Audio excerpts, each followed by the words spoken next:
Fry ചെയ്തെടുത്ത soybean കഴിക്കാൻ എല്ലാവർക്കും ഇഷ്ടമാണോ?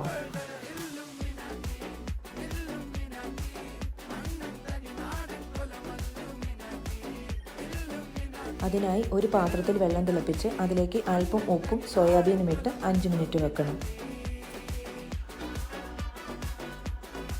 വെള്ളമെല്ലാം നല്ലവണ്ണം ഊറ്റി കളഞ്ഞതിന് ശേഷം അതിലേക്ക് കുറച്ച് മുളക് പൊടി, കുറച്ച് മഞ്ഞൾപ്പൊടി, കുറച്ച് ചിക്കൻ മസാല, കുറച്ച് കുരുമുളക് പൊടി, ആവശ്യത്തിന് ഉപ്പും ചേർത്ത് നന്നായിട്ട് മിക്സ് ചെയ്ത് ഒരു അരമണിക്കൂർ റെസ്റ്റ് ചെയ്യാൻ വെക്കണം.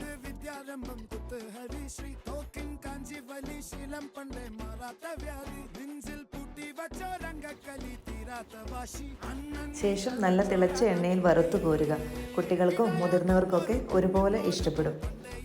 ചോറിൻ്റെ കൂടെയും അല്ലാതെയും ഇത് കഴിക്കാം. അടിപൊളിയാണ് കേട്ടോ.